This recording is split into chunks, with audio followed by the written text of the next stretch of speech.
Graça e paz, irmãos. Estamos aqui para mais um vídeo, para que os irmãos tenham entendimento da palavra no tempo que nós estamos vivendo e aquilo que a palavra ela já nos ensina. E assim, por isso é necessário voltarmos aqui na palavra, no livro de Números, aonde o Eterno ele chama Moisés no segundo ano de Israel no deserto, para que no primeiro mês do ano, que é o mês de Nissan, né, dia 14, lá em Israel, no calendário lunar, e aqui no Brasil, que seria 8 de abril. Então o Eterno chama Moisés e diz a ele: celebrem os filhos de Israel a Páscoa a seu tempo, no dia 14 desse mês, ao crepúsculo da tarde, a seu tempo a celebrareis, segundo todos os estatutos, segundo todos os seus ritos a celebrareis. Disse, pois, Moisés aos filhos de Israel que celebrassem a Páscoa. Então celebraram a Páscoa no dia 14 do primeiro mês, ao crepúsculo da tarde, ao cair da tarde, no deserto do Sinai. Segundo tudo que o Eterno ordenara a Moisés, assim fizeram os filhos de Israel. Está aqui deixando bem claro para os irmãos, então, que a Páscoa em Israel é celebrada lá no mês de Nissan, que é o primeiro mês, ao dia 14 do mês. Né? Aqui no Brasil, no calendário gregoriano, é dia 8 de abril. Entenderam? Aqui no Brasil é 8 de abril. E o mês de Nissan, lá em Israel, começa quando aqui for 26 de março. 26 de março agora, lá é 1º de Nissan. Lá é 1º de Nissan. Então, irmãos, o Eterno estipulou para seu povo no deserto que eles comessem a Páscoa, né? Que eles celebrassem a Páscoa lembrando da saída que eles saíram do Egito. Né? Da saída do Egito, que eles deixassem aquela data, que eles celebrassem aquele dia como um dia de libertação no dia 14 de Nissan. E assim os filhos de Israel, eles celebraram a Páscoa. É muito importante que os irmãos entendam isso, porque depois eu vou fazer a soma de todas essas coisas para que os irmãos entendam em que tempo nós, a igreja, chegamos. Então, quando eles celebraram a Páscoa, houve alguns que se achavam imundos por terem tocado a cadáver de homem, de maneira que não puderam celebrar a Páscoa daquele dia. Por isso chegaram-se perante a Moisés e Arão e disseram-lhe: estamos imundos por termos tocado o cadáver de um homem, porque havemos de ser privados de apresentar a oferta ao Eterno a seu tempo no meio dos filhos de Israel? Respondeu-lhe, pois, Moisés: esperai e ouvirei o que o Eterno vos ordenará. Então disse o Eterno a Moisés: fala aos filhos de Israel, dizendo: quando alguém entre vós ou entre as vossas gerações achar-se imundo por causa de um morto, ou se achar em jornada longe de vós, contudo ainda celebrarás a Páscoa ao Eterno.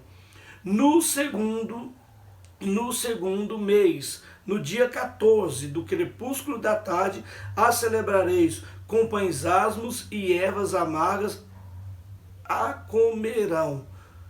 Entenderam, irmãos? Aqui então nós estamos vendo a instituição da segunda Páscoa, uma Páscoa 14 de abril, a primeira Páscoa dos santos, daqueles que já haviam sido purificados, daqueles que haviam sido lavados, né? Daqueles que estavam prontos para comer a Páscoa, né? Para que as suas vidas estivessem realmente no altar.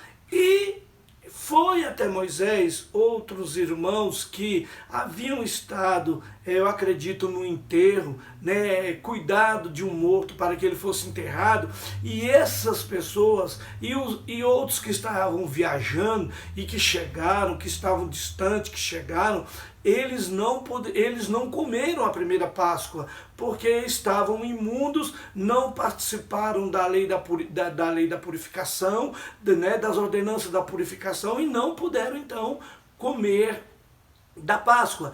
E Moisés, então, eles interpelaram a Moisés, e Moisés foi então ao Eterno para ver qual a direção que o Eterno daria dentro daquela situação. Então o Eterno orientou a eles, né, orientou a Moisés que celebrassem outra Páscoa, 30 dias depois. Isso é muito revelador, irmãos. Os irmãos precisam prestar atenção nesta palavra, porque aí está uma revelação tremenda para nós da primeira Páscoa, da segunda Páscoa. E então o que aconteceu? O Eterno os liberou a que eles participassem da segunda Páscoa, em 14 de Ziv. Ziv é abril e maio, ou seja, a Páscoa seria comemorada dia 14 de maio, né? Dia 14 de maio eles comeriam a Páscoa deles lá, para nós maio, para eles Ziv. Ziv era a data da segunda Páscoa. Assim, meus irmãos, Moisés então deixou para que o povo pudesse participar dessas duas Páscoas. E com essas Páscoas, nós vamos entender então, lá no livro do profeta Daniel, no capítulo 12, versículo 11, quando o Eterno diz que bem-aventurado aqueles que chegarem a 1290 dias. Entenderam? Bem-aventurados serão aqueles que chegarem a 1290 dias. Já lá no livro de Apocalipse, no capítulo 14, no capítulo 12, ele fala de 1260 dias. Então nós vamos ver de 14 de Nissan para 14 de Ziv, são 30 dias que já se passaram. E então, o que isso quer dizer, pastor?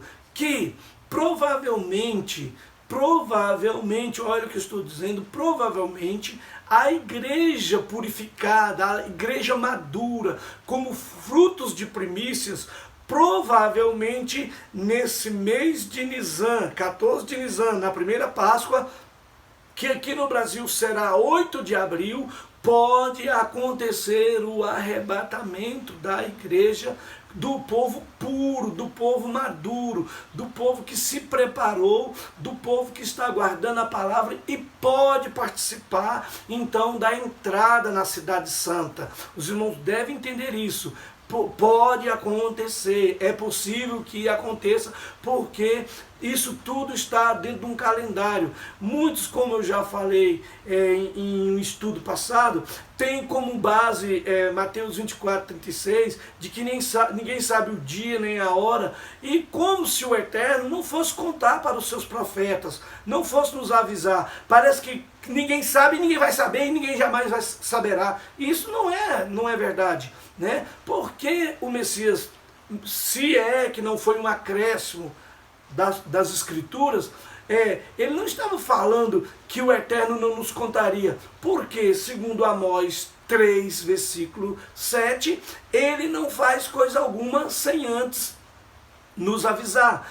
E, irmãos, com esses estudos, aprofundando, lendo e vendo, nós estamos vendo que nesses últimos dias o Eterno tem contado para alguns, tem revelado para alguns, mediante a busca de leitura da palavra, o conhecimento, o entendimento da sua agenda.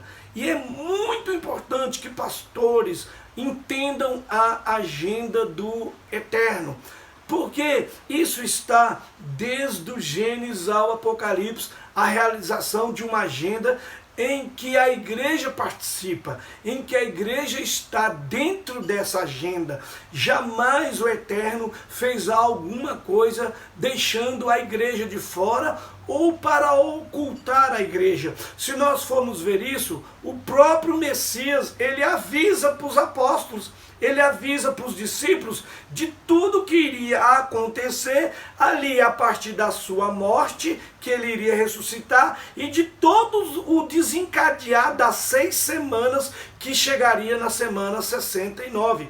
O Eterno, ele contou para os discípulos, e os discípulos escreveram, ele nos orientou, ele orientou a eles, olha, fujam para os montes, quando vocês verem Israel sendo sitiada, corram, não desçam para pegar nada, vá embora. Ele avisou para o seu povo o que iria acontecer da semana 31 da sua morte até a semana 69, né?